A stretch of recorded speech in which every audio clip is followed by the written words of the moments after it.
Okay, so good morning to those of you joining us on YouTube Live here this morning. This is Lance Tarchioni with our kind of special edition Ask the Agronomist this morning. I'm here in Clinton, Illinois, at a nice venue with a group of really good customers from Beason Ag, and this is a meeting that I do with these guys every year. I just explained to them before we went live that for them it'll be just like it normally is. I'll be up in front of them, talking to them, answering their questions, taking their questions. The only difference is we're going to be broadcasting on YouTube Live at the same time. So hopefully this will work out good. Hopefully everybody can hear me. Hopefully this will be fun. I've always dreamed of doing Ask the Agronomist, kind of like Tool Time from the old TV show where he's on TV, but he's got a live studio audience. So you guys today are my live studio Tool Time audience. Sorry, we don't have our own Heidi. We need to work on that, but. Yeah, that's right. Yeah, so when Jennifer's helping, we kind of have a Heidi, but today we've got a Chris. So have any of you ever been on Ask the Agronomist when it's live on YouTube? And don't be embarrassed if you haven't. Most people don't get on live. Most people watch it recorded after the fact. If you're on there live, which I really would ask you to try it sometime, you can type questions into the chat. And that's how I try to interact with the live audience. So we started doing this during COVID when we weren't supposed to have meetings, and I don't know that we realized then that we would still be doing it 4 years later. But we've done these every 2 weeks. This is our fourth season since we started in February of 2020, I guess it was. So it's been very well received. Really enjoy doing it. But if you're used to watching it recorded, just realize that if you go to that same website at 7:30 in the morning on every other Thursday morning, you can log in and watch it live. And if you have a question, you just type it in. Chris is here monitoring the chat. So Chris is going to get the questions that people might send in that are watching online. Might have a little smaller live audience than normal today because we kind of thought when we started it, maybe first thing in the morning was as good a time as any to do it. We've discussed, what about like over the noon hour? What about in the evening? Is there a better day than Thursday? In the end, we've kind of decided that there's no single day or time that would work for everybody. So we've just kind of left it where it was. But so anyway, that's what's going on. So don't be bashful because the camera's here. It's no different for you guys than ever. I'll try to move a little bit so I'm not hiding behind the computer screen here from you.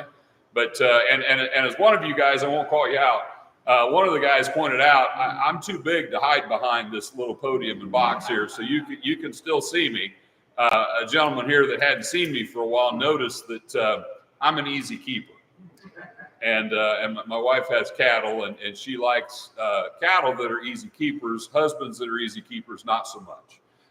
So I have grown over the years. They say the camera adds 100 pounds, right? So that's I guess that's what happened there.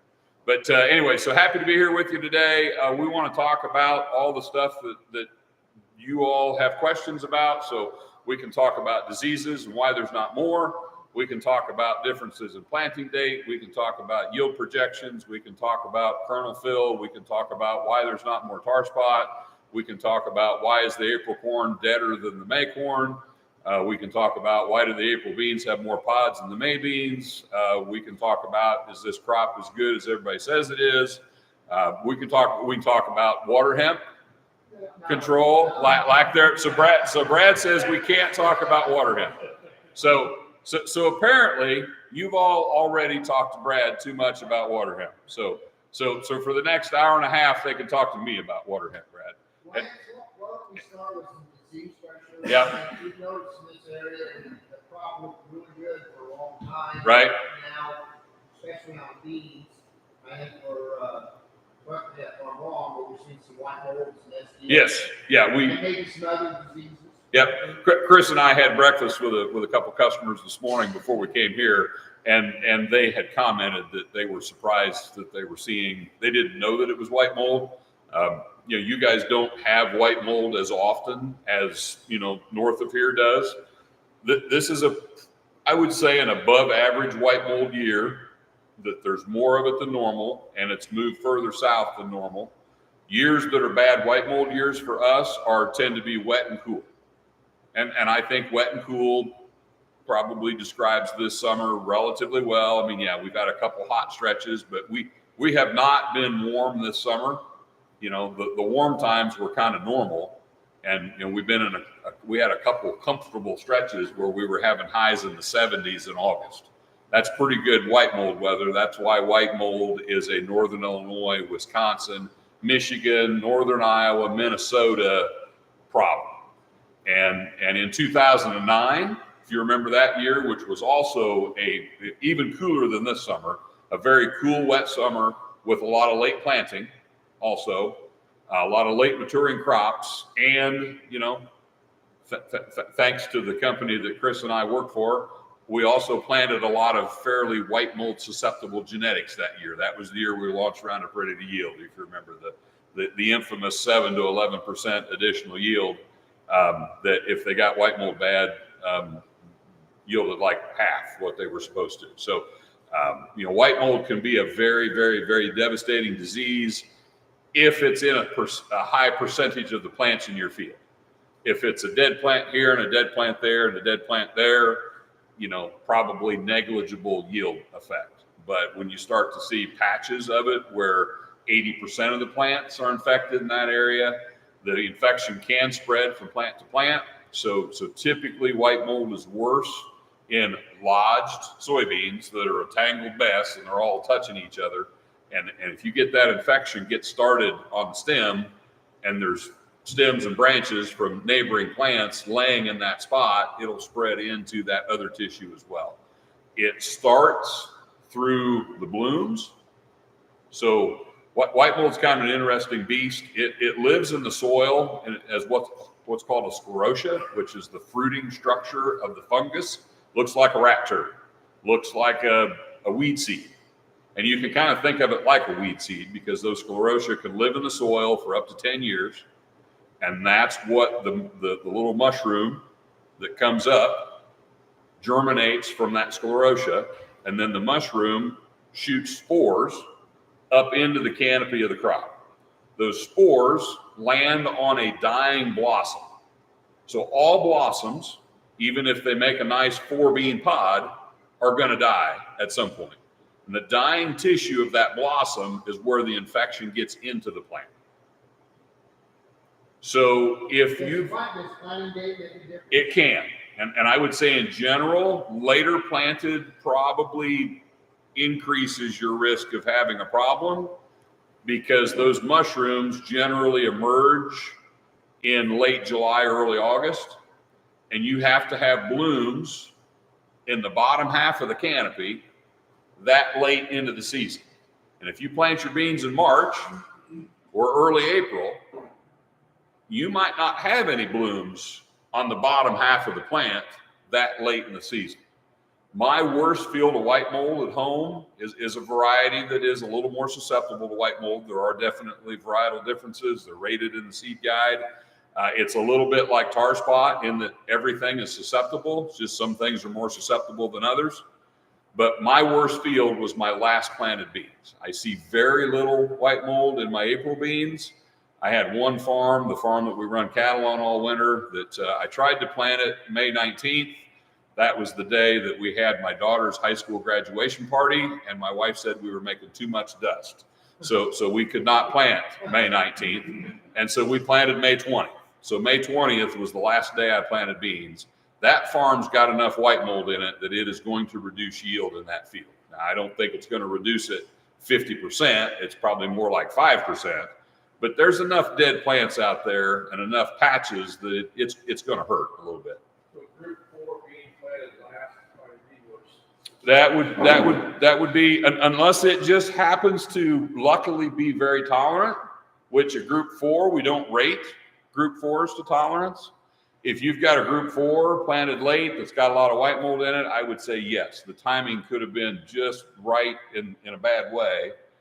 You would have had a lot of blooms low in the canopy when you were making a lot of spores, and so your potential for infection would be higher. So it'll keep spreading even though it's Right. Affect throughout the whole field. It can. I've never seen it just take a whole field, but it does spread. So if you've got one plant that's infected, and there's 4 other plants laying on top of the infected area in that one plant, all of them are going to get infected. And the plant basically dies from the infection up. So if the infection is in a branch, the rest of the plant's still alive, but that one branch dies. If the infection's in the main stem, the whole thing dies. And you can have, 1 infected spot on a bean. You can have 10 infected spots on a bean. Just depends on how bad the pressure is. Lodge beans, like I said, usually take it worse. Some people think that wide row beans are better because of more air movement through the canopy. Now, if your 30-inch row beans are also lodged and laying on top of each other, I'm not sure it's going to make that much difference. But if your 30-inch row beans are standing and you can envision there's maybe some air movement, maybe a little more sunlight getting down between the rows, that probably helps. But if your 30-inch row beans, if the canopy is just as dense and as tight as 15-inch row beans, I'm not sure there's that much difference. But as you go northern Illinois, that's one reason there's more 30-inch row beans in northern Illinois, is because the perception is that 30-inch row beans can stand white mold better than 15s. If you start seeing it and get out right away with a fungicide, I know there's only like 1 or 2 out there that have any activity on that mold. How effective will that be at slowing down and spreading? Right. So the question was, and I'll try to repeat the question so everybody online can hear it as well. Question was, when you start to see it, can you make a rescue application of a fungicide? And you made a good call out there. You got to use one of the handful of products that's good on white mold.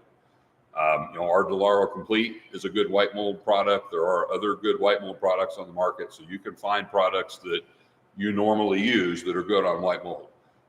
We probably see more Delaro Complete used in corn than we do in soybeans. I would argue the benefits of that product could be greater for soybeans than they are for corn.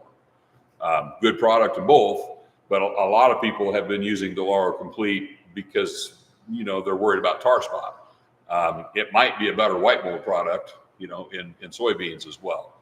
So the critical thing, there's 2 critical things. You got to have a product that controls white mold, and you got to get the timing right. And the timing right for white mold would be a late R1, early R2 when the plant's full of blooms. You have to be preventative with all fungicides, so that infection that you see can't fix that one, can't stop that one. But maybe the 80% of them that were going to come the following 10 days after that one, maybe we can stop those. But if you're going to be aggressive, and I'm not saying you guys need to be. We're in central Illinois today, and white mold is probably going to impact your yield significantly in soybeans, I don't know, 1 or 2 years out of 20. So if you aggressively try to control it every year just in case, I'm not sure you'll make any money doing that, because you might spend as much money as you're going to occasionally get back.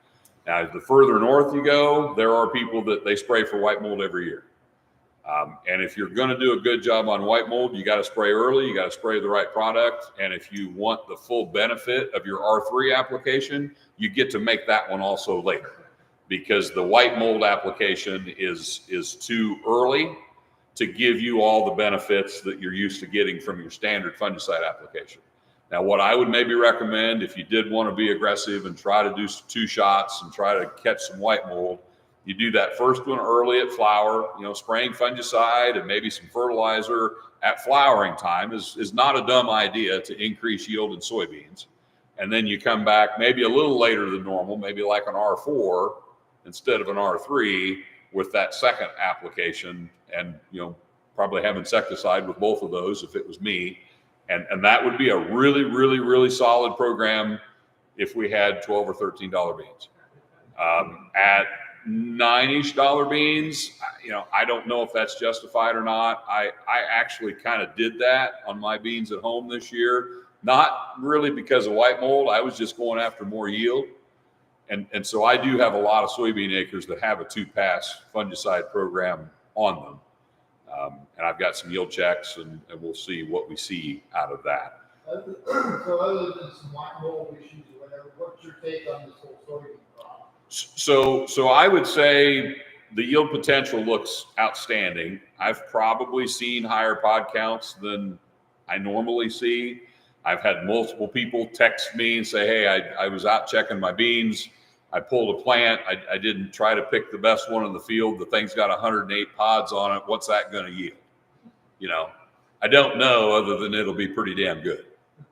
The old rule of thumb is a bushel per pod.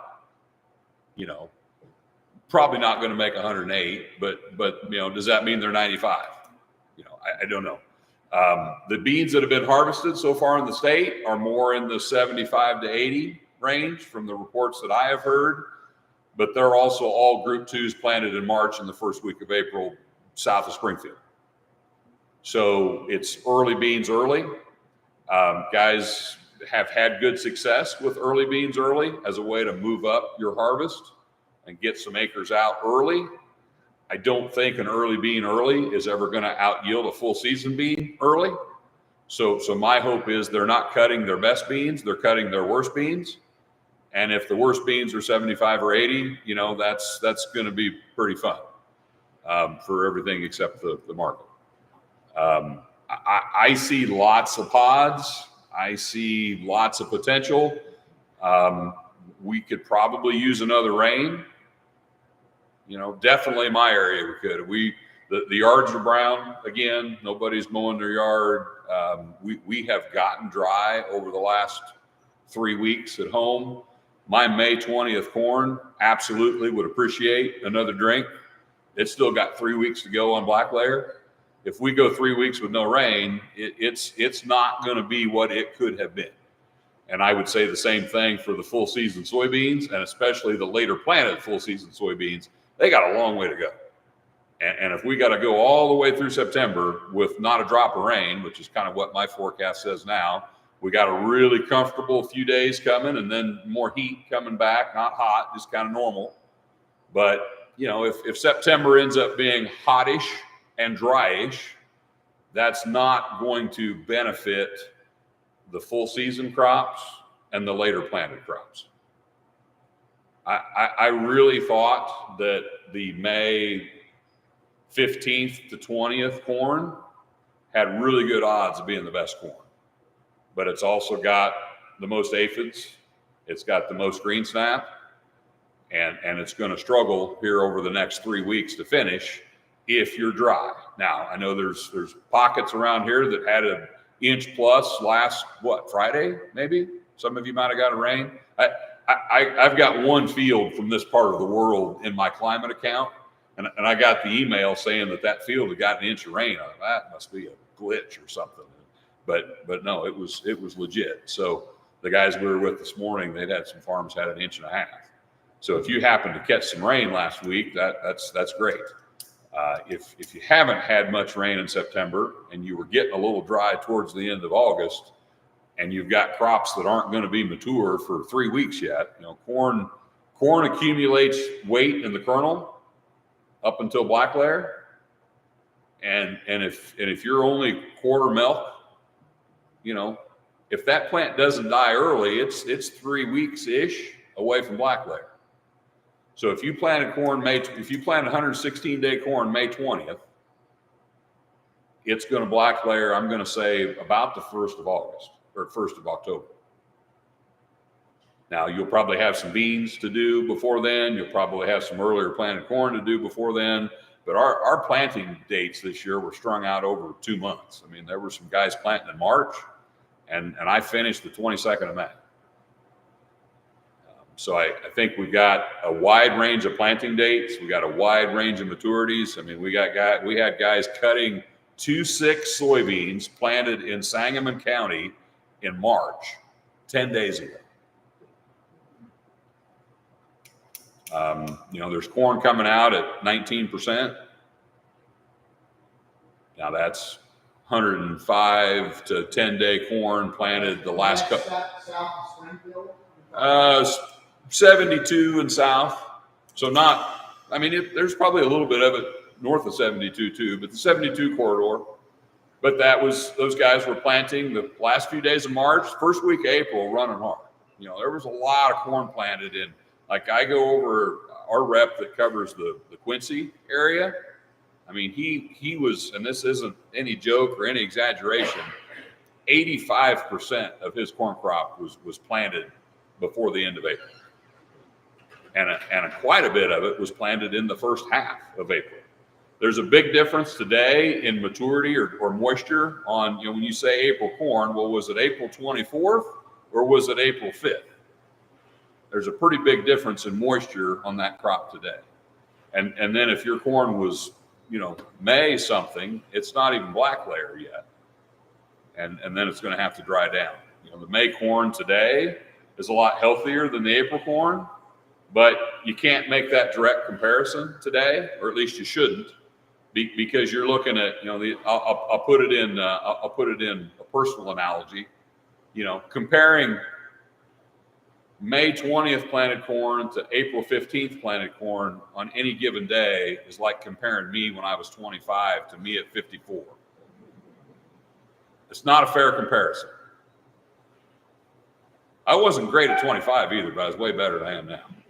Lance, maybe to tie a bow on Yeah. soybean disease, you touched on the white mold. I would say disease that you're seeing even more. It's obviously sudden death. Right. There's probably been some folks surprised at Right. that sudden death they're seeing when they maybe use, I'll call it premium seed treatment, Mhm. like Olivo or also maybe speak on whether we've had the water probably seeing on sudden death. Right. So I would say white mold might be the most interesting soybean disease you see because you're not used to seeing it. Sudden death's probably the most prevalent soybean disease you're going to see, but that's kind of boring because we're used to that, right? But I have been in some areas where it's probably worse than I see around here. And those are guys that, generally all use a seed treatment to help.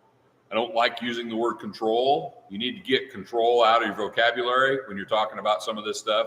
Suppress would be a much more accurate term to use than control.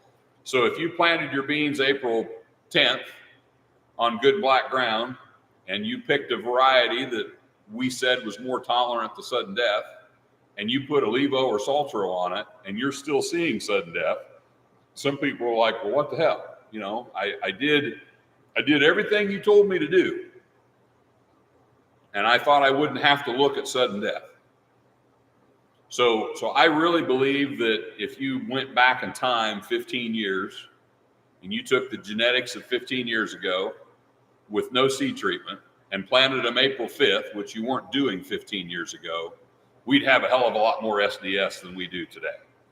So I think we have improved the genetics. I think the seed treatments do help.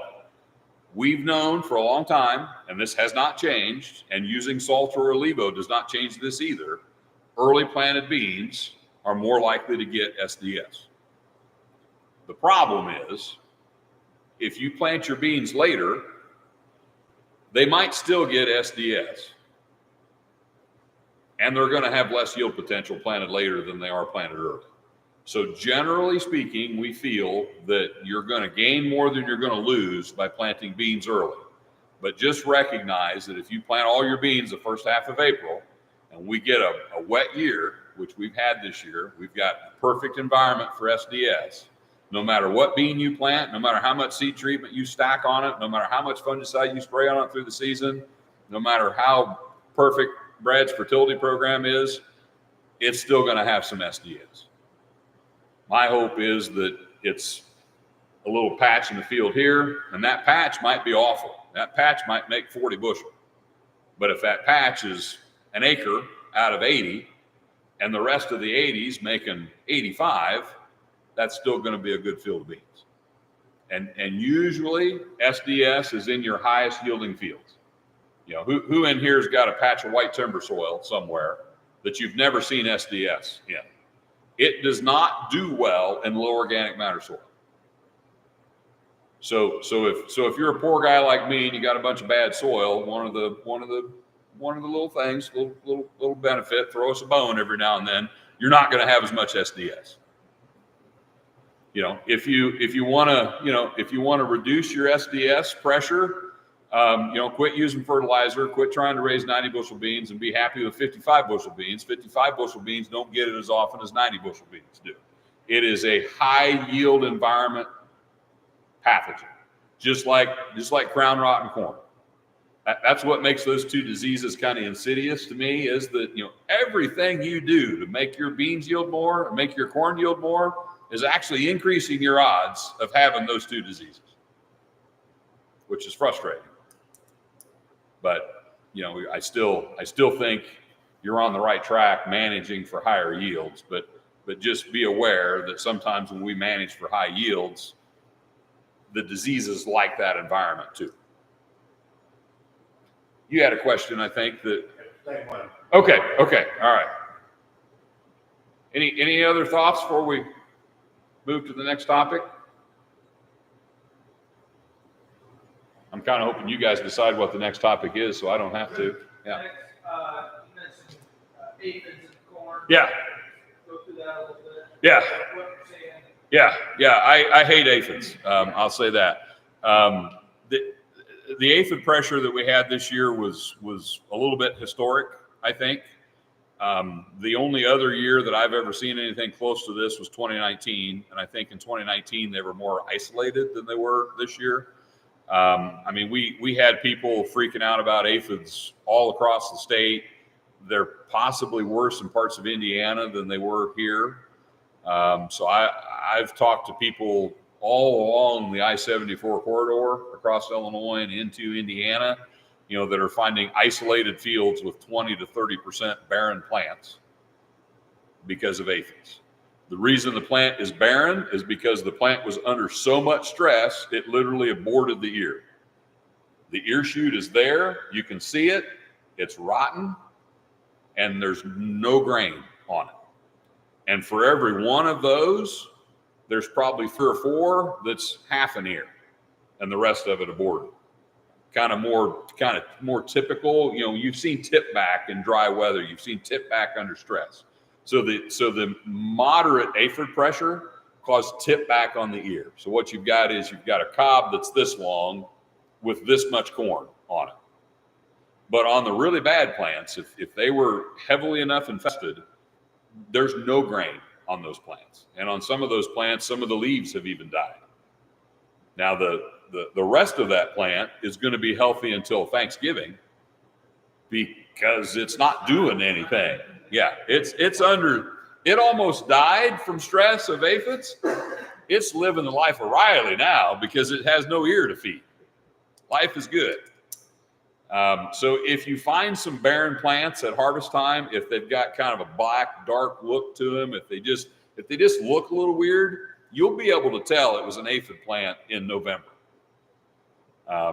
They, in my opinion, were pretty rare to be heavy enough to cause a problem in anything planted before Mother's Day. And the later you got after Mother's Day, the more frequently we found them and the heavier the pressure was. They moved in before any of us realized they were here. They were in the crop before tassel. By the time they were all over the plant after tassel, most of the damage had already been done. Did those come in with the hurricane? So Brad, the question was, did they come in with the hurricane? So they do not overwinter here normally. Now, I have a little bit of a question. Could the freakishly mild winter we just had last year, could they have actually maybe not had to travel in this year? And did some of them survive closer to here than normal? Could they have come up on a storm? Absolutely. So they overwinter further south. They migrate north. They do, when they overwinter as an egg, when that egg hatches into what's called a winged female. Looks like a little black fly. And they're a very small insect with pretty good wings.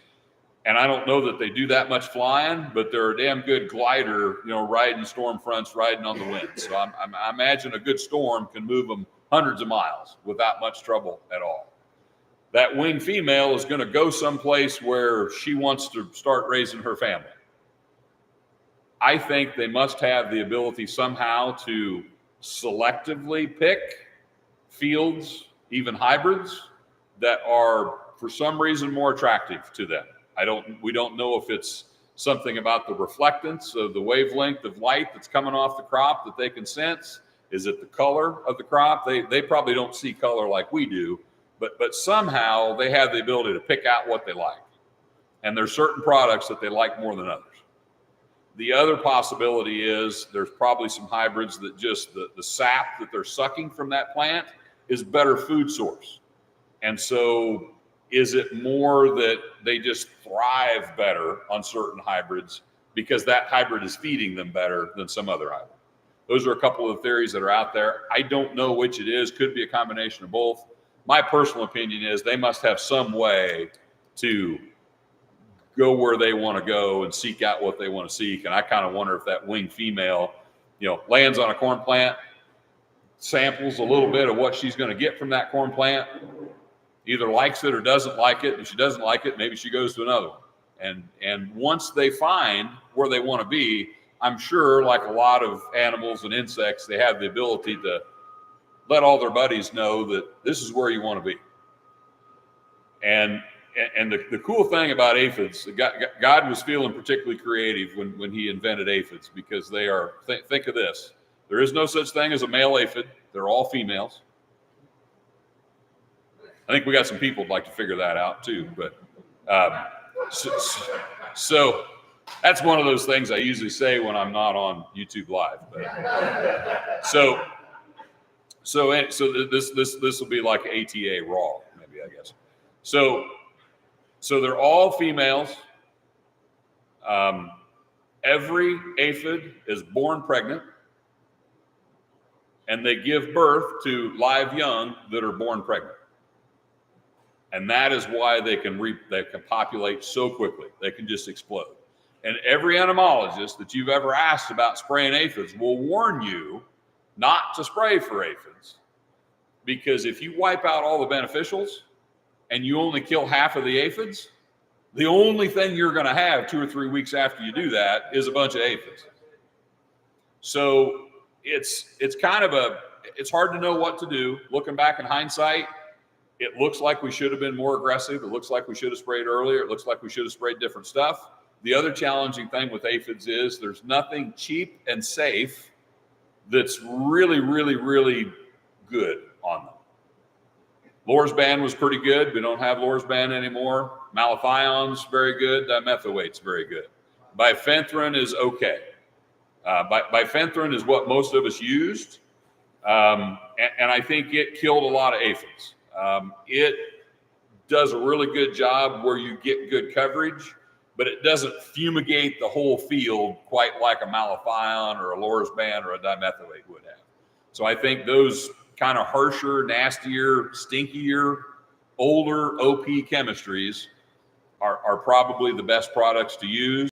But there's applicators that really don't want to handle them. I don't blame them. I mean, my understanding is I'm not a pilot. I've never been in a spray plane, but I think the air conditioning system in those planes is you crack the window, and if you're flying in a fog of malathion all day, that's not a good way to make a living. So I get it. My hope is, and really nothing, to our knowledge, nothing has changed about the biology of the pest. This is not a new species. This is not climate change. This is not, nothing has changed. This is just a bad aphid year. If once out of 20 years we have a bad aphid year, we'll live with that. And I don't even know if it's always the late planted corn. This year when they came here, it was the later planted corn that was more attractive to them.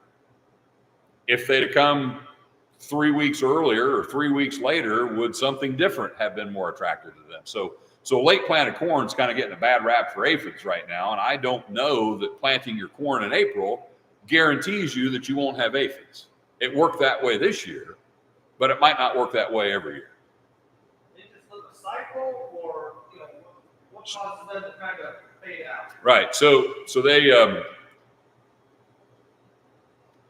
because their population explodes so quickly, Mother Nature has a lot of natural control mechanisms. I mean, they eventually get so overpopulated, the population crashes. There's lots of diseases and pathogens and things that it's kind of like blue tongue in deer. When the population gets high enough, Mother Nature has a way of getting things back in check. There's fungal diseases that infect them. There's several different species of beneficial insects that when the aphid population explodes, those beneficials are living high on the hog too. And so they reproduce, but there's always a lag there. But what the aphid does, and this, I didn't mention this in their biology. They're like a transformer shapeshifter, zombie undead kind of thing.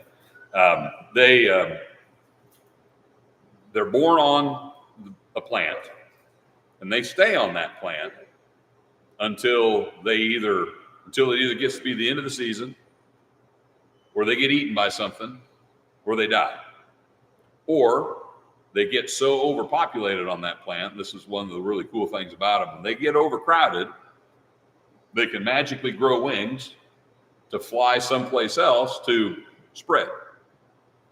So if they don't get overcrowded, and if they don't get eaten by something, and if they don't die from some disease, they're going to be on that plant that they were born on their whole life, because they're not going to crawl down that plant and over to the next one and back up.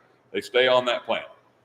So we noticed in the middle of summer, actually, I'll give Chris credit. He was the first person that noticed it, sent me a text and a picture, which I gave him some lousy information, asking me what all these little black flies were on our yellow sticky traps that we put out in bean fields to trap rootworm beetles.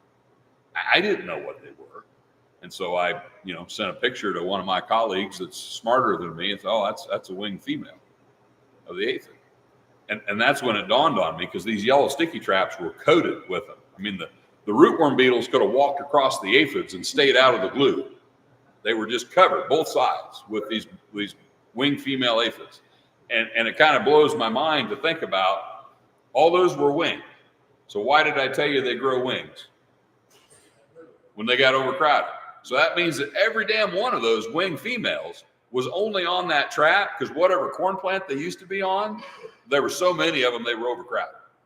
And there were millions of them. I mean, those yellow sticky traps aren't but yay big. And there's probably, I don't know, 50,000 on every trap, maybe, I don't know, bunch. And they're not attracted to those yellow traps. They're just flying through the air, and the unlucky ones hit the trap.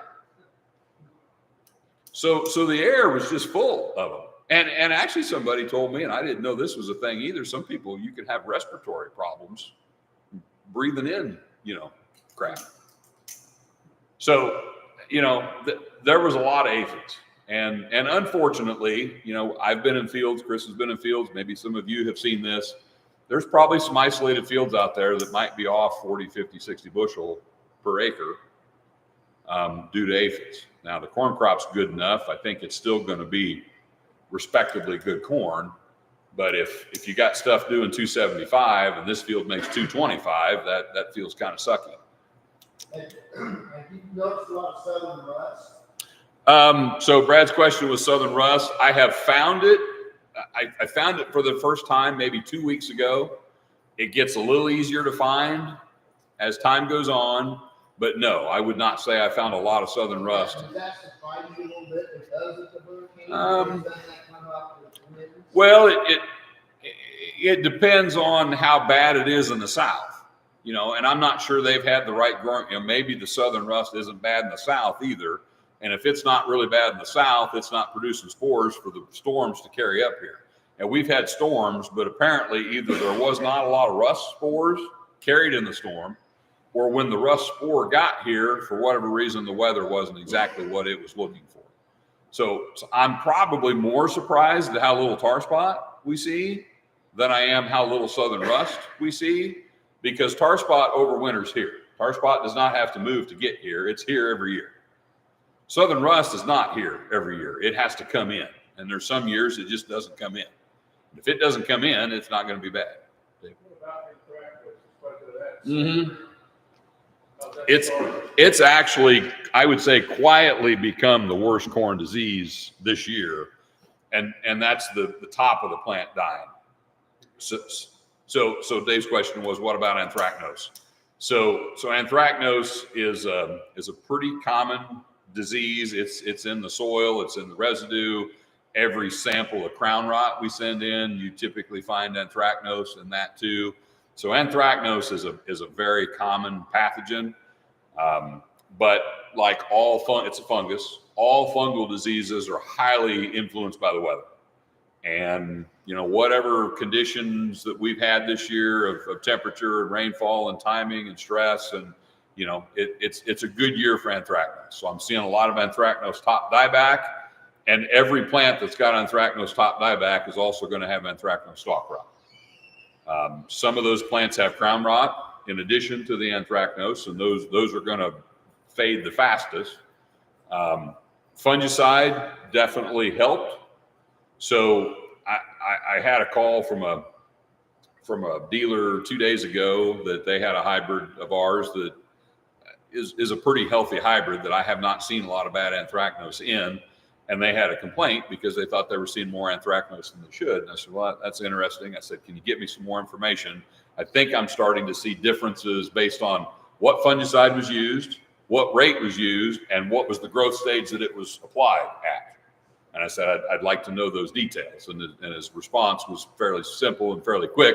This guy doesn't use fungicide. Like, okay, well, that's why he's got bad anthracnose then. So there are definitely hybrid differences. And there are some hybrids that the last 2 years have gotten the reputation of being extremely healthy because they've had less crown rot and less tar spot, but are now dead from anthracnose.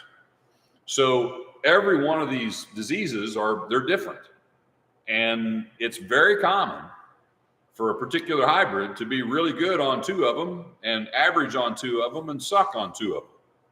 It's very rare to find a hybrid that has a high level of resistance to anthracnose, tar spot, crown rot, gray leaf spot, southern rust, yada, yada, yada. We used to have we still kind of do. We haven't had a new one in a few years. We used to have a class of hybrids we called disease shield. To be qualified as disease shield, you had to have high levels of resistance to 5 different diseases. Gray, southern, northern, common, and gauze. So those were the 5 diseases. Notice tar spot wasn't one of the 5. Tar spot wasn't really a thing when we started disease shield. And if we added it as the 6th, there'd be no disease shield hybrids because there isn't anything resistant enough to qualify, because we set the bar pretty high. And some of our sellers, got a little excited about it, thought it was kind of a cool thing. And then we went like 3 years with no more coming out because we had the bar set so high, nothing could qualify for it. And we'd had a lot of hybrids that they checked the box on 4 diseases, but they were weak on 1 of the 5. And so they didn't qualify for that.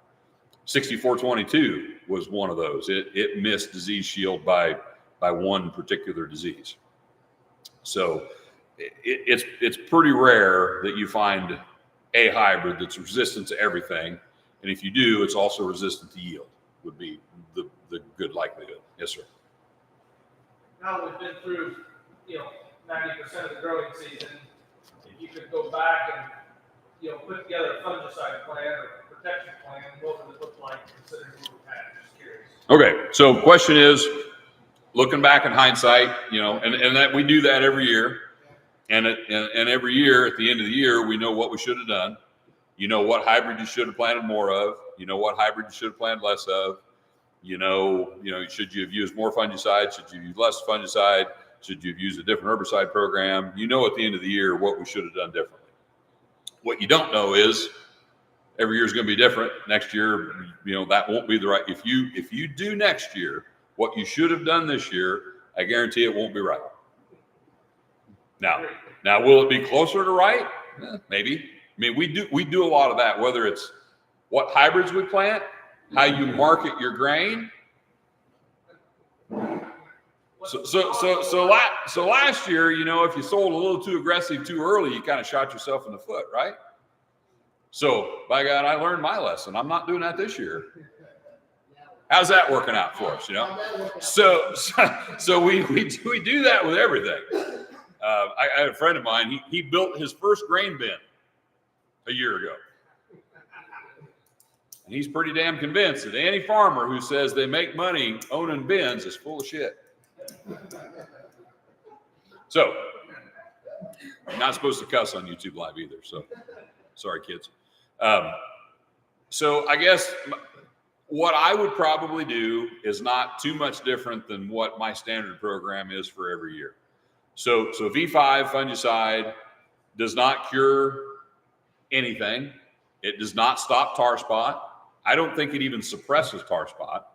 It does not control crown rot, but it does have the ability to benefit corn.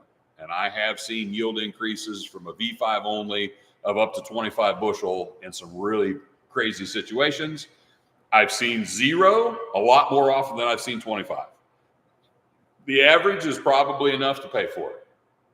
And it is the cheapest fungicide application you're going to make, because if the timing is right, and I'd like to talk a little bit more about that because the timing is important. If the timing is right, that you can add it in with your herbicide, there's technically no application cost, and generally half a rate's enough. So the V5 is the only fungicide application you can make for $9 an acre. Brad will probably get it done for you for less than that because he likes the cheap stuff. Yeah, I always got to make him uncomfortable somehow when we're talking about products. So I would start with a V5. Then my next application, unless something wacky's going on, is not going to be until tassel time. Personally, I'm not a huge fan of the shoulder high, chest high, pre-tassel stuff. There's a lot of guys doing that. A lot of guys like it.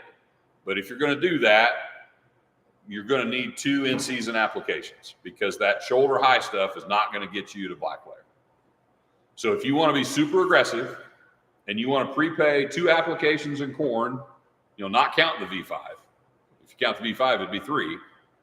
Then I think that's okay. Maybe something like a V12, 14. I would still recommend stay out of that 2 to 3 weeks before tassel. That's kind of no man's land there.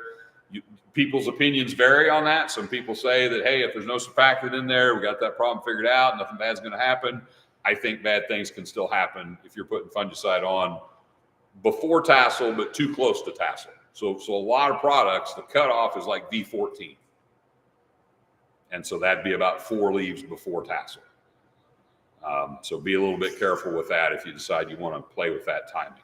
So I'm going to wait till I've got some tassel, and I want that application done before there's any brown silks. I am not a brown silk guy, so I apologize if I'm stepping on toes here in the room. There are a lot of people that will make a recommendation. If you don't see a lot of disease, don't get in a big hurry. You wait, and that extends your residual later in the season. I do not like that recommendation at all. I think that makes anthracnose worse. I think that you run the risk of making tar spot worse. There's a lot of disease you can't see. And if you wait till you can see it, it's kind of like wait until your weeds are a foot tall. Ain't going to work no more. So for fungicides to work at their best, they need to be used preventatively. The fact that we've got products that are curative kind of gives people the wrong impression. People treat curative products like they're resurrective. We don't have a category called resurrective. If we did, it'd be really damn expensive. So even the curative products need to be in the plant, on the plant, before the plant is dead, or before the spots of the leaves are dead. And if the infection's already occurred and it's developed, even the curative isn't going to stop it at some point. So if you're spraying, I call early, you call on time. So if you're spraying that, what you like to spray, Yeah. Like 8 ounces. That's the standard or the low rate. Spraying what I think is early, you can fit my time. If you want to extend that farther in the season, spray 10 ounces at least. Okay. So question is, if we're spraying kind of early reproductive stages, so that window is probably about 2 weeks. And it's anywhere from 50% tassel emergence to blister stage corn. That to me is the window. And whether you're at the front of that window or the back of that window, I don't really care. Anybody in this room got their own spray plane? Anybody in this room have their own highboy? Okay, got one. Anybody in this room got their own drone? Doing your own drone applications? Yeah, that's kind of a thing for some people. Unless you're in control of when your field gets sprayed, you can't time it perfectly anyway. And we have to have a little grace. Sometimes I have to have more grace than God gave me to give people time to get the work done. And I get very frustrated when I tell my suppliers that I'm going to do this at this rate with this product at this growth stage. I'm writing you the check in December. Do it. And it still gets done 2 weeks too late. Drives me nuts, but it is what it is. So we can't be perfect on the timing every time. But if you're in that tassel to blister stage window, you've got two options for season-long protection. Even if you wait till brown silk, you don't have season-long protection. You've got 10 days more than I've got, assuming that you didn't spray after the disease got started. And if you wait until after it's got started, I think you've got less protection than I've got, even though you sprayed later, because you sprayed too late. So you got two options. You can either increase the rate, which does give you a little more residual, does give you a little longer length of control, gives you better upfront control. And I think we're also seeing a rate benefit to yield. How many of you have observed when you've got a field that borders a neighbor's field and you probably drifted on each other when you're doing fungicide, that for some reason that corn's 30 bushel better there than any place else in the field? Have some of you seen that? I see some heads nodding. That's fairly common. And I had a customer one time who it drove him crazy to the point where every field he saw that in, he went and saw every neighbor and he found out, what did you use? What rate did you use? How did you apply it? And what day did you apply it? And then he compared those notes to his. He had fields where they were 2 weeks apart in application. He had fields where they used the same product. He had fields where they used different products. He had fields where they used the same product on the same day. And he still saw more yield where they likely drifted on each other. So there's something magical about rate. Now, one unmagical thing about rate is price. All of the products, so psychology is a powerful thing, right? And it seems like the average corn grower, if you're buying a premium fungicide product, seems to be willing to spend $18 or $19 or $20 an acre for the product. So the standard rate is in that sweet spot on price. The full rate on most products is about 50% more than the standard rate.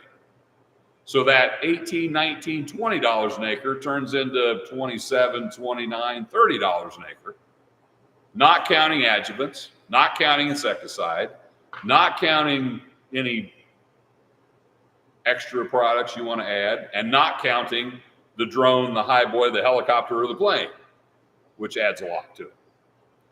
So if you start using high rates, full rates of premium products with some adjuvants, with a little fertilizer, with insecticide, with application, you can blow past $50 an acre just like that. And you were all kind of sort of okay with that with $6 corn. It don't feel quite so okay with $3.60 corn. But when diseases are bad, the ROI is still really, really good with $3.60 corn. Now, the ROI would be better with no disease or $6 corn. But that's one way to be more aggressive. The other way to be more aggressive would be to go out there with a standard rate, try to save a little money up front, be prepared to spray again in about 3 weeks if the world's on fire. The challenge with that is you're going to end up using more product and 2 trips, and the trip is such a big piece of the expense. That's not very appealing to people. Now here's the downside of just saying, okay, you've sold me 12 ounces is better. I'm going to be loaded for bear on tar spot. I'm spraying 12 ounces of your super good, super expensive product, and that's just what I'm doing. If it's bad enough, you may still need to spray again after that. So going with the full rate, do not look at that as a guarantee that I won't come out there in August and say, damn, we better hit it one more time. Now, I do think you'll need to do that less often. And I do think there is a yield benefit to the full rate, even if disease pressure is not bad. So, you know, and I'll tell you an honest story from home. 2 years ago, we did this in 22. So we did this on a low disease pressure year. I took a field, we sprayed it, we split it in thirds. With the high boy, I sprayed 12 ounces, 10 ounces, and 8 ounces of, I don't remember if it was Delar or Delar, I think it was Complete. And then 3 weeks later, I came back crossways across it with a plane with 8 ounces of, I think I used Delar on the second pass. So I had 12 alone, 12 followed by 8. 10 alone, 10 followed by 8. And 8 alone, 8 followed by 8. And so I had basically 6 different treatments harvested with a yield monitor. The highest yield in the field was 12 and 12 followed by 8. And they were the same. 12 alone out yielded 8 followed by 8. 12 alone out yielded 10 followed by 8. So it was kind of an illustration that there's something magical about the full rate. So knowing that, I work for the company that sells the product. They pay me well to do what I do. I was going to do 12 ounces of Delar Complete this year. I prepaid 12 ounces. What do you figure I sprayed? I did 10 because 12 is a lot of money. So I get it. And next year, I will try once again to use 12. Did you have a lot in your area? Was there a lot of what I would call second applications? No. No, very few. So question was, did we have a lot of second applications? And we did not. In Carlisle's area, south of here, there was more. He's had more tar spot than me all year long. We found it first in Jacksonville. A friend of mine that farms in Greene County, they got the worst tar spot they've ever had. Now, I don't think it's going to be a huge impact on their yield because I think it was late enough, but he's never seen green corn with tar spot on it. He's only seen it at harvest time. So he's never seen it this early. So it showed up this year in some places that, you know, kind of made people scratch their head about why is it worse there. I mean, it's bad in spots in Kentucky. There's a field, I got a picture almost a month ago of a random field in Pike County of a very susceptible hybrid in a creek bottom that didn't get sprayed with fungicide. It was dead a month ago of tar spot. Very little other disease going on. So tar spot by itself can destroy a crop. We've never seen that here. I don't know if we ever will. Northern Illinois has seen that. You know, when we had stuff dying in 21, it wasn't just tar spot. It was a lot of crown rot, a lot of southern rust, and quite a bit of tar spot. Tar spot got all the credit, but I think the other two diseases actually did more damage than the tar spot did. But it is possible, if it gets in the crop early enough and you got the right growing conditions, you can kill a plant with nothing wrong but tar spot. So what's your take on the overall corn crop? So question is, what's my take on the overall corn crop? I think it's very good. I could easily see Illinois being as good as they say. I could see Illinois setting a new record. I could see it. I mean, what are they saying? 225 average for Illinois? I mean, I don't know that I've been in anything yet that won't make 225. So I'm not sure where the 180 is that's going to make the average only 225. You know, Southern Illinois got 230, 240 corn. We got 270, 280 corn. You know, I've been in 300. I've been in some 230 that somebody's going to be pissed about.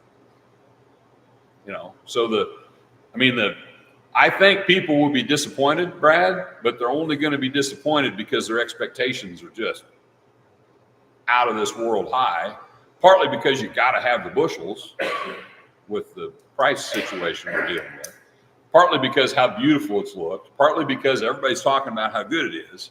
And so I think there'll be some people that raise some pretty good corn that are pretty disappointed in their pretty good corn because it's not the best corn they've ever seen in their life.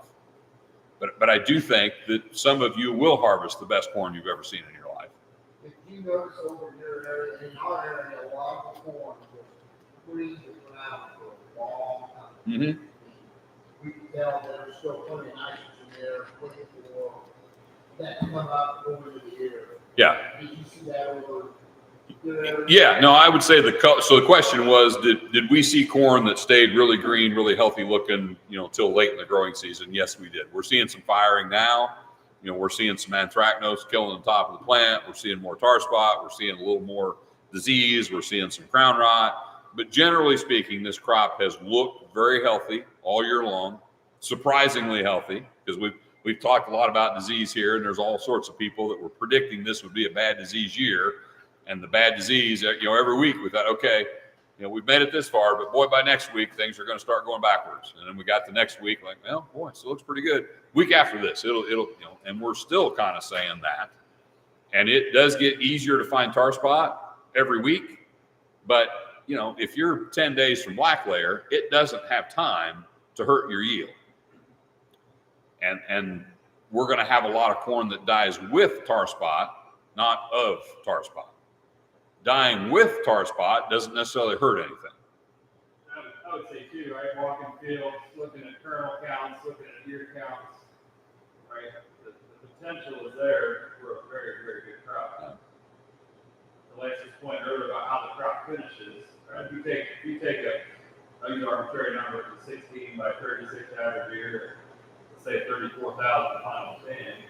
If you divide that by 85,000 kernels, versus divided by 75,000 kernels, that's a 30 bushel swing. Yeah. So there's a lot of variance in there, my point, as far as how we look at it. We've talked about this before. I mean, I think most of you realize this. If you use a standard yield calculating formula to do your yield check, it's going to assume how many kernels to make 56 pounds of corn. 90,000. Now, a lot of people that think they're smart enough to change the factor will use a different number, and it's going to be a lower number because normally it doesn't take 90,000 kernels to make 56 pounds of grain. So if you're using 90, you're probably always going to be low. And if you're telling your landlord what his corn's going to make based off your yield check, low is where you want to be, right? So I would not tell your landlord what it's going to make based off of using a factor of 70,000. But I do think with the grain fill period we've had, with the moisture we've had, with the health we've had, with the late season nitrogen looking pretty good, Brad, with all factors considered, there will be some years that it only takes 70,000 of those kernels to make 56 pounds of grain. And if you start taking, to Chris's point, the ear count, the row number, the row length, and you divide that by 70,000, 295, 305, 315, and we're seeing those yields in plots. Now, you guys know this, plots don't mean shit, right? I mean, you can have a 320 bushel plot yield in a field of 240 bushel corn. So you can't go off of plots. But there is a correlation. When the plots are making 240, somebody's got some 160 corn. If the plot's making 310, there ain't no 160 corn. Unless, green snap or some sort of freak thing happened to it. So it's a good crop. The next 3 weeks will determine is it good or is it best ever. I've been on farms that I think will set new farm yield records, and I haven't been in a field of corn yet that I don't think will make north of 200, and that's kind of uncommon. There's got to be one out there somewhere. Creek bottom field that the coons ate half of, it's going to make 150. Well, that's not going to move the market. And I would tell you this story. We've got one customer that is a lot more anal than I am and works a lot harder than I do. He likes to shell the ears that he used for his yield check and weigh the kernels and shrink the kernels. And he knows how many were on the ear because he counted them. So you can calculate what would the real divisor factor need to be. He had one, it was 62.5. Those are That's some, not common. those yeah, don't panic on me. Those are some uncommonly big kernels. Have you noticed, if you've got some April corn, have you noticed your ears are shorter in April corn? Maybe you haven't noticed that. We see that fairly commonly. The May corn tends to have a longer ear, but if that April corn's got bigger kernels, you could have just as much grain. So kernel, kind of the moral of the story is, kernel number is only one of the yield components. And people get really excited with ears with lots of kernels. And you can get the same or more yield with an ear with fewer kernels if they're big enough. And the other secret I'll tell you is, the more kernels you have on an ear, the smaller they will be. You can't trick biology. We had a hybrid that we retired it because, the quirky characteristic of that hybrid having something called a staminate ear. If any of you lived through 6604 last year and you remember how scared you were and how awful that was going to be because the ear was like 26 long in some cases. Now it was a girthy 26 and it was a 26 with some huge kernels, but it was so short. There is no way in hell this thing can keep up. And it was really, really good. And I guarantee you, we had a lot of 6604 last year that only took 60,000 kernels to make a bushel because it couldn't have yielded what it yielded any other way because it had an 18 by 26 ear, really short and stocky. Kind of makes me feel good that short, stocky things can get the job done sometimes. Lance Lady had a question right there. Oh, sorry, I haven't looked that far. I'm not hearing you think there's any difference between April corn and the May corn. There's not as much as I want there to be. And that's a little bit of an inside joke because I'm a bit of an early corn hater and an early bean lover. And I think we get a little too excited planting corn early. And I think that invites more crown rot and more problems. And I think mid-May is a perfectly excellent time to plant corn. But I think our culture, and we're all wired to where you're all in full pucker if you're not done planting your corn by mid-May. And I think two things are going to pull the yield of the mid-May down to where it might be the same as some of the April, and that would be green snap and aphids. There is absolutely more green snap in the later planted corn because it was more brittle when we had some windstorms. If you guys haven't had green snap events, then you don't need to worry about that. And they are, scattered geographically around the state. I'm sure you had some aphid pressure. You might not have had as bad as some. If you've got mid-May planted corn with no aphids and no green snap, that's going to be some really, really, really good stuff, assuming the next 3 weeks doesn't drag it down. So I could absolutely see a scenario where it doesn't really matter if you planted it April 10th, May 10th, or May 20th, it all yields about the same. I can't say that I've seen a consistent, the April corn is healthier than I expected it to be. I thought crown rot would take that stuff out at its knees because we planted it. I mean, did you guys all have like the 26th, 27th, 28th, 29th of April, like 3-4 inches of rain? I had every acre of corn we planted in April was all underwater by April 27th. And we didn't have as much replanting as I thought we would. We had some, but it was cool, it was wet. I mean, that's perfect conditions to infect every one of those root systems with crown rot. But what's the other thing we need to make crown rot bad? Need to have stress during grain fill.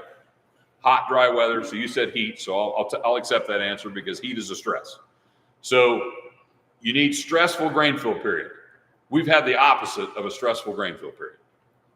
So I think we've got a lot of April planted corn with a lot of crown rot infection in the root that never really amounted to much of a problem because we had a relatively stress-free grain fill period. So I think the April corn is going to be better than I initially thought it would. I think the May corn is going to be not as good as I thought it had the potential to be. And my guess is there ain't going to be that much difference between the two. We'll see differences in hybrids. We'll see differences in management. We'll see the same differences that we always see. There's going to be a lot of variability. I mean, if you got some joker making 310, you know, there's going to be a wide range of yield, which there almost always is. Is the short corn good, better, indifferent this year than the regular corn? So, question on short corn: is it good, bad, different, or anything than normal corn? So my joke with short corn is it's still corn, it's just shorter. It is affected by all the same stuff as regular corn. The genetics that we have in short corn are not better than the genetics we have in our regular corn today. And honestly, since we're just starting with short corn, on average, the genetics we have in short corn aren't as good as the genetics that we have in regular corn. I don't have a short corn hybrid that I would bet on beating 6606 in a yield contest. So we're not trying to switch everybody to short corn. We're in our second year of groundbreakers. Next year will be our third year of groundbreakers. If things go the way we plan, we'll plant about 100,000 acres of short corn in 25. 100,000 acres in the U.S., you could lose that.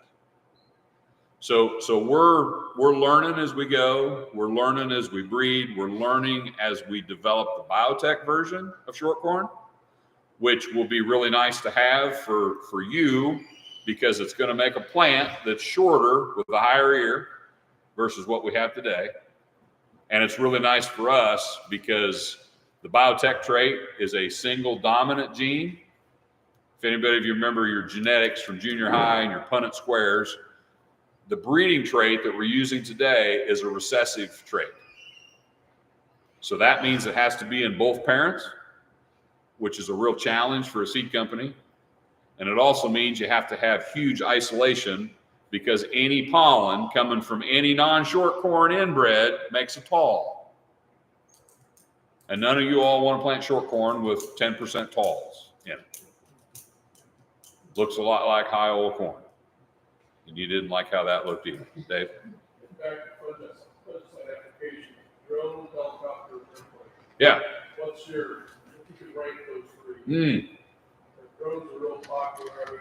Dangerous question to answer live on TV, but we'll give it a go. So my opinion has changed a little bit. Ground rig, all four forms of application will work. I have used all four forms. I am a supporter of all four forms, and here's why. We talked about how hard it is to be timely.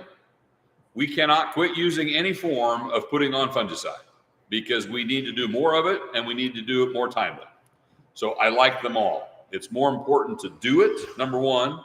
Second most important is timing. Third most important is what product do you use. Fourth most important is how do you spray. So there's lots of things that matter technically or academically that I really can't let them matter practically.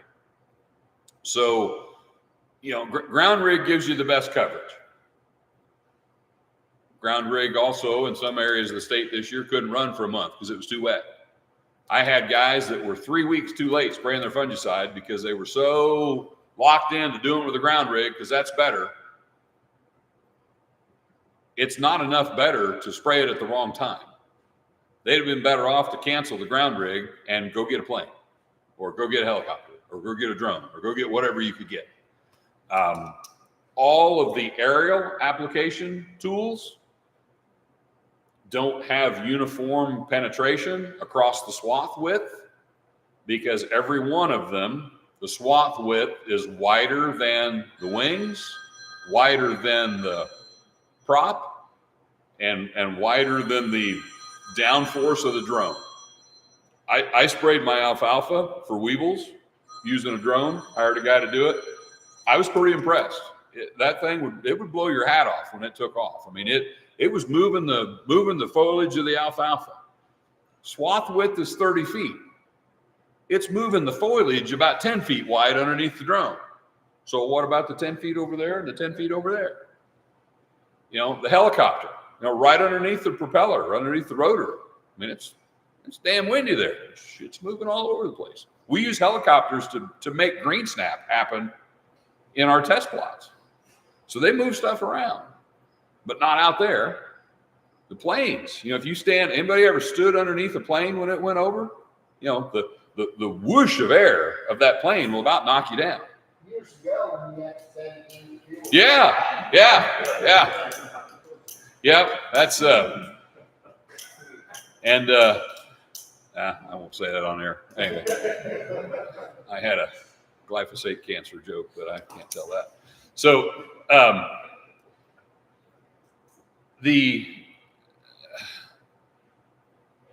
So in the end, I think they're all fine. I think it comes down to the rate and the timing and all the other things that we've talked about.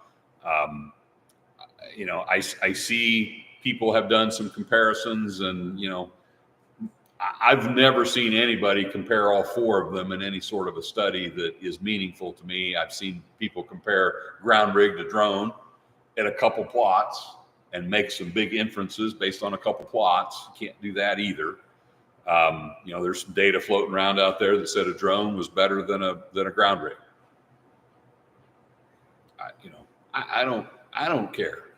We just need to spray fungicide, and however you like doing it, and however you can get it done, and whoever you want doing it. You know, if you want your retailer doing it, and your retailer's got a ground rig, and your retailer's got an applicator that can not run over a bunch of your corn, I'd probably use a ground rig. But on some of my fields that I can hardly walk up, and that thing's going to be crab walking, sliding down the side of the hill, I don't want you in there with a ground rig. You know, if you've got a nice square 160 with no windmills, no power lines, and no trees, plane does a great job. Ground applicator does a great job. They're going to run over a lot less corn in a field like that than will my little patches. You know, the guys that are spraying flat square 160s with drones and, you know, 20 batteries and a generator, I don't know if that's, I don't know if you need to do that or not. And I was talking to a drone pilot just yesterday. He hates doing small fields because it kills his battery life. His applicator is a lot more efficient in a big field. I'm like, I'm sorry, dude. The only ones I want to give you are the little crappy fields that nobody else wants. So a plane, if you hire a guy to spray a field with a plane that's 20 acres with trees on four sides and power lines through it, it's not his fault that he didn't do a good job. It's your fault for hiring him to do it, because it's impossible for him to do a good job. So I think there's a place for all the different tools. The limitations of the ground rig are acres, and they can't run when it's muddy. They can't run if your corn's lodged. So there's times that, I know some guys, and this is a hard pill to swallow, spent $500,000 buying their own high boy, and then they had a big windstorm, blew all their corn down. They couldn't use the damn thing. That sucks. But there's so many hot cold spots that the aerial application is not beautiful perhaps. So it'd be best if you got a field that holds the varieties in, consistently spray that perpendicular, that way it's not skewed. Oh, yeah, no, that's a good call out. So the question was, well, what if I've got a field where I'm trying to compare hybrids, and I've got a lot of hybrids in the field? Should I spray that field crossways so that the streaks don't end up benefiting or penalizing a hybrid? And the answer to that is absolutely yes. I can't fix this. So sometimes things that you can't fix, you're kind of better just not thinking about. So I treat our test plot data that way, because I know we got a lot of market development strip trials that are like 500-foot long plots, and they got fungicide sprayed in the direction of the row. And I know that in certain conditions, you can have a 20 bushel yield difference that's got nothing to do with the hybrid. It's all due to the fungicide application that would completely invalidate the data of that hybrid trial. So I do ask people that are doing hybrid trials to spray them perpendicular to the row. And that way, every entry has the same amount of streak, overlap, good spot, bad spot. So if you can do that, do it. But just recognize, no matter what applicator you use, with the exception of a high boy, high boys are going to give you the most uniform application out to the end of the boot. So assuming the guy counts the right number of rows when he turns, if you skip a couple rows, well, that's a streak. If you overlap 2 rows, well, that's a big benefit to that hybrid. So they're not uniform either. So it's always best to spray any test plot crossways. Almost with any application you make, frankly, if you guys do plots. I mean, if you run down 2 rows, all the way through, you're better off to run over a little bit of every row, driving crossways across the thing, because then at least it stays even. I've had guys try to, if you want to, if you wonder about the decisions that people make with their data, I've had people take a 6-row plot with a wheel track that took out 1 row all the way through the whole plot to try to say that's a 5-row plot when they harvested it. That plot will win every time if you let them do that, because it used 15 feet, but they calculate the yield based on 12 and a half. Can't do that. Anybody got any other questions for Lance? Yes, sir. Was this a pressure for rootworm this year? Okay, good question. So the question was rootworm pressure this year. I would say we have seen a steady increase in rootworm pressure for the past several years. You guys aren't really feeling that here necessarily, and it's not impacting first-year corn yet. So we still did not catch a meaningful amount of rootworm beetles in our traps and soybean fields this summer, and our pressure in corn on cornfields continues to increase. Northern Illinois is fighting rootworm as bad as they ever have. There's guys with smart stacks and full rates of insecticide in Northern Illinois that, it's just getting destroyed by rootworm. So we're very rapidly switching to Smart Stacks Pro, which is the strongest level of rootworm protection you can buy currently, because Smart Stacks isn't good enough to hold up in Northern Illinois' pressure. Here, I would say if you're doing corn on corn, if there's anybody left doing corn on corn next year, you need to be using at least a Smart Stacks hybrid or a VT4 Pro. If it's long-term continuous corn on corn, or you're following pumpkins, which any pumpkins with you guys, or maybe a few of you, that needs to be Smart Stacks Pro. You might not realize that every entomologist that studies at like an academic level at the university, if they're setting up a rootworm trial, the year before, where they're going to do that rootworm trial, they grow pumpkins, because that brings in the beetles. Rootworm beetles love the yellow blossoms on pumpkins. And so actually following pumpkins is probably the heaviest rootworm pressure you'll ever find in central Illinois. But on rotated acres, our information would say you're still good to go with just a double pro or a Tricepta. But we are seeing, heavier, I would say generally, the rootworm population is increasing. And I've had a lot of people comment to me, boy, I saw a lot of beetles this year, and they were worried about where'd they come from. We don't see any indication that they were ever a larvae in a first-year cornfield. They were coming from either grassy areas where northern corn rootworm, and the other thing is you'll see a lot more northerns than westerns, which it didn't used to be that way. It seems like we've seen a little bit of a species shift there where we see a lot more northerns. Northerns aren't known to lay eggs in soybeans, but they will lay eggs in roadsides, ditches, pastures, any grassy area. And then when the corn starts to pollinate, they move into the cornfield. So I think there's a lot of fields of first-year corn that have rootworm beetles in them that the larvae was not in that field. The larvae was somewhere outside that field, and when the beetle emerged, it flew into the cornfield. Their number one preferred food source is corn pollen. So when cornfields are pollinating, all the rootworm beetles, that's where they're going to go, regardless of where they were before then. Yes, sir. Comment on beans on beans.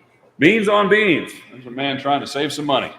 So I have done beans on beans, not for economic reasons, just to like change a field split. And I'm kind of a corn on corn hater. I'm a no-till guy. I'm all no-till. I've done corn on corn no-till. I wouldn't recommend it. You can do it, but it's kind of dicey. So for me, 2 or 3 different times I've had second year beans. And as long as I'm using a fungicide, picking the right variety, and doing good management, I've really never had a problem with second year beans.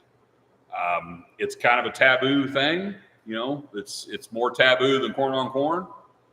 But honestly, if you pick, and I would say this, you know, if you've got a field that has bad white mold in it this year, probably wouldn't pick that field to go back to second year beans. And if you've got a field that historically has had a lot of sudden death or soybean diseases in general, probably wouldn't pick that farm to do second year beans. If the farm that was in corn for 5 years and raises your best beans this year, if you want to go back to beans next year on that farm again, you know, wouldn't bother me that much. I wouldn't make a habit out of it. I wouldn't do it on thousands of acres. But farm here or there to change a rotation, to eliminate a field split, I don't think it's, you know, there's levels of taboo, right? There's marrying your cousin, and then there's lower levels. It's not that bad. You mentioned May 20th type corn, black lantern, October 1st. Is that just going from standard numbers, or were you using that as a rough number with the weather we've had? I haven't done the calculation. Little both. I mean, I would say if we end up getting hot and we're getting 30 heat units, it won't take that long. If we stay cool and we're getting 10 heat units, it'll take longer. So I was kind of assuming something close to average. Yeah. And I haven't done the math specifically either, you know, and it would depend on your planting date and where you're at in the state and lots of other factors. But yeah, that was assuming something close to normal September weather. And you can also have, we've talked about the crop, being healthy, but disease starting to come in. I mean, if disease kills it 2 weeks from now, it doesn't matter how far it was from black layer. It's going to get to black layer when it dies. It's either going to live a natural life and die of old age, like we hope, or its lifespan will be shortened by a disease. Hey, Lance, could you, I know it's kind of off the agenda, but could you talk a little bit about the pipeline for Bear? Mm-hmm. Yeah. So a question is about Bear pipeline. So this is something that we talk about quite a bit because we're very proud of the research and development we do. We're proud of the investment that we make into our R&D. So those of you that we thank you for your support of our products, and those of you that use our products know that we charge what we feel is a fair price for good products, and sometimes we charge what you feel is a high price for good products. So we do reinvest a higher percentage of the income that we make back into R&D than any of our competitors. And our R&D spend on an annual basis is about $2.6 billion as a company. And that's all going back into genetics, traits, new herbicides, new fungicides, new insecticides, new technologies that hopefully will benefit you down the road. So the pipeline is robust. There's a lot of cool stuff coming. Chris and I hear people say things like we're going to release more products in the next 10 years than we've released in the last 20. Now that's including some cotton stuff and herbicides, but there's a lot of stuff coming. So the next thing coming will be HT4. Well, actually the next thing coming will be a new herbicide. That's ahead of HT4. It's a group 12.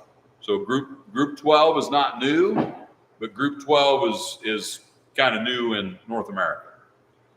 This is not new molecule. This is Bayer proprietary technology, but it's something we've used in Europe. It's actually been used in wheat in Europe. We discovered it kills 2 weeds in corn and soybeans. Those 2 weeds would be water hemp and palm. And, I would normally say you would not be very successful with a herbicide that only kills 2 weeds, unless it kills those 2. And then it could be pretty successful. So that'll be the next new product, probably a year-ish out. It has a name. I won't say the name because it's not registered yet, but that's new chemistry. Pre-corn and soybeans.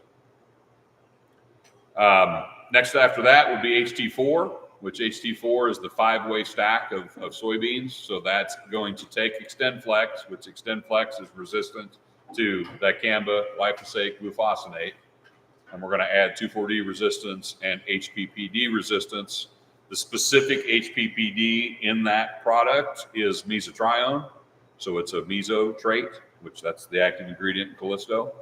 So it's not balance beans, which the GT27, you remember when there was Liberty Link GT27, that was the balance bean. It's not that gene, it's a different trait. It will provide cross tolerance to all HPPDs. So when Brad drifts a little Armazon or Impact or Lotus or Callisto or Explorer or Balance or Helix GT or whatever on your beans, if they've got that trait, you're not going to notice the crop response to that. So that'll be kind of nice. It'll also be nice that there'll be beans that you can spray either dicamba or 2,4-D on.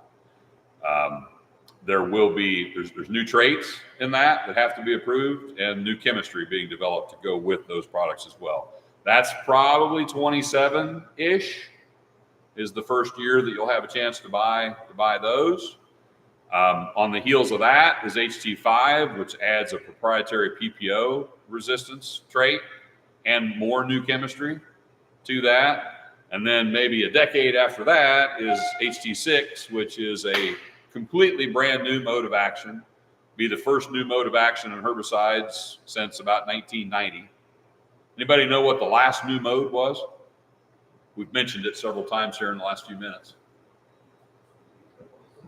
So said meso or Callisto, HPPDs. So the HPPD class, that was the last new mode, and that would have been in the early 90s. So we're going to go about 40 years between new modes of chemistry. And that's why we recognize that we got to protect the products that we've got, because you don't find new ones very damn often. You got to spend $2.6 billion a year for a lot of years before you stumble across the next new one. So that would be the soybean pipeline only. There's lots of stuff in cotton. Corn, real quick, there's new rootworm traits coming that look like groundbreaker products. So there's going to be 2 new BT traits that we will pair with RNAi that will give us a level of rootworm protection better than SmartStax Pro is today, which we're going to need that, because RNAi only works good if the BT is still working. If the BT becomes completely ineffective, you won't be very impressed with the level of protection you get from RNAi. The RNAi is lethal without BT, but it works slower. So if the BT is not working, they're going to eat half your roots before they die from the RNAi. So that's why we don't sell RNAi by itself. It's always paired with a BT. And as the performance of the BTs declines, that leaves the RNAi technology a little bit exposed. And so we need to partner that with new BT technology that still works against resistant rootworm. And so we're working on that. There's new fungicides. I kind of mentioned some of the new herbicides. So a lot of stuff in the pipeline. That's probably the coolest thing about being part of Bayer. Chris and I are both old Monsanto guys. I wasn't, I like Monsanto. I didn't really want to quit being a Monsanto guy. But the nice thing about being a Bayer guy is that the pipeline is huge. Monsanto had not been doing basic chemistry discovery research since the early 70s. We were kind of a one-trick pony. We were seeds and traits. We kept that and added all the other cool stuff that Bayer was doing. So there's people will agree to disagree with this. If you ask your BASF man or your Syngenta man or your Corteva man or your FMC man, They will not tell you that Bayer has the strongest pipeline in the industry, but I will. So there's a lot of cool stuff. Yes, sir. I've heard that with corn, every time you add a trait, there's a yield sacrifice. I've heard that too. Is that true with beans? Is that true with beans as well? We're talking about 5 traits. So little known fact. It's not true with corn either. Okay. But there are people that talk about that, and the reason people, and I'll repeat the question. The gentleman's question was, he'd heard that as you add traits to corn, there's kind of a yield penalty with the trait, and so the more traits you put in the corn hybrid, the less yield potential it has. Most traits, I would say, are not yield impacting. There are a couple that do. Herculex rootworm would be one, and we've been pretty transparent about that. It's really hard to get a hybrid with Herculex rootworm in it to yield as good as a hybrid that does not have that in it, unless you've got bad rootworm pressure. And then the traded one is going to yield a lot better because you need the protection from the insect. So we've gotten a lot smarter in the last 40 years since the beginning of plant biotechnology about how to insert traits into plants and where to place them on the chromosome of the corn and soybean plant. We used to think that's what Roundup Ready to Yield was. So the Roundup Ready 1 trait, when we went to Roundup Ready to Yield, all we did was we moved where we put it in the genome. It was the same trait, but we learned that there was we've always known there was a good place we used to think there was a neutral place and bad places to locate genes on a chromosome. Over time, we learned there's 3 places. There's good, there's neutral, there's bad. So there's places where you can locate when you're inserting traits into a plant. We got better technology to do that today. We understand the genome better today. The science has improved. So I think we've actually gotten better at making sure that our traits are not having a negative impact on yield. They're neutral in the absence of the pest that they're controlling, and hopefully they're positive in the presence of the pest that they're controlling. Yes, sir. I'm sorry. You're hiding behind my computer screen here, so I don't see you. Does tillage excite water in more than no-till? Okay, so good question. Does tillage? It was excite the word you used? Yeah. We got a lot of excited water hemp. There's Brad shaking his head. He's heard all he wants to hear about excited water hemp. So I would say this is a little bit interesting anecdote. Chris and I work with a guy. Some of you might know Derek Strubing. You might know Derek does a little bit of organic production, kind of unique for a Bayer guy to be an organic farmer. But he does some organic production. And in organic production, tillage is what you're relying on for weed control, right? Either that or somebody pulling weeds. And Derek has observed that the weed he has the least problem with in soybeans is water hemp. Velvet leaf, cocklebur, giant ragweed, other things, big time problems with those. So water hemp is a very small seeded broadleaf, right? So small seeded weeds cannot emerge if they're buried deeper than an inch or 2. It's also a very weak rooted plant. They got a puny ass little root for as big a bean or big a weed as they are. So they germinate from the surface. So if you bury water hemp with tillage, or you do tillage, it's actually easier to take out with tillage than a lot of other weeds are. So it is a weed that thrives in no-till environments because all the seeds laying on top, because you never bury any of it, and all of it can germinate laying right on top. So you could, if you went out and moldboard plowed your fields, you could eliminate a lot of water hemp seed. And if you're trying to grow organic or conventional beans, tillage is your friend.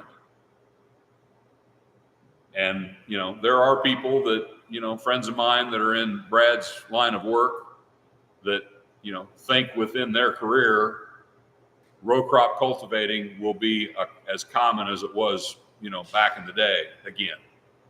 And I know that's hard for some people to imagine, Derek's got, what's he got? 3 cultivators. He's got like two 16-row mounteds and a 12-row or something. I mean, he cultivates all the time. And he says cultivation with guidance isn't near as bad as what you remember. Any other questions for Lance, guys? Just real quick. Yep. In your research, your R&D, there's been talk about a kinetic switch and turn off the resistance. Oh, weeds. yeah. Are you still looking at that? Is that making any progress? So the question is, you'd heard something about the ability to maybe genetically modify a weed to make it not resistant, or maybe spray something on the weed to turn off the resistance mechanism.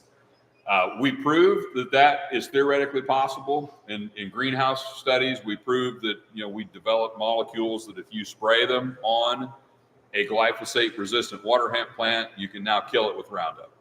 The problem with them is they cost more than an acre of land, and they're very unstable in storage. They have to be, refrigerated storage. You've got like 16 minutes from the time you take it out of refrigerated storage to get it in your sprayer to get it applied. I made that number up, but it's just difficult. You can't store them. They're very expensive. So I think that stuff's a little bit on the back burner. If someday weed control is absolutely impossible any other way, and the technology improves to make it more affordable, maybe there's some potential there, but I don't think anybody's thinking that's going to be a thing in the foreseeable future. And I hope I didn't misspoke there. So, all right. Well, there's people in here been praying somebody would cut me off. So.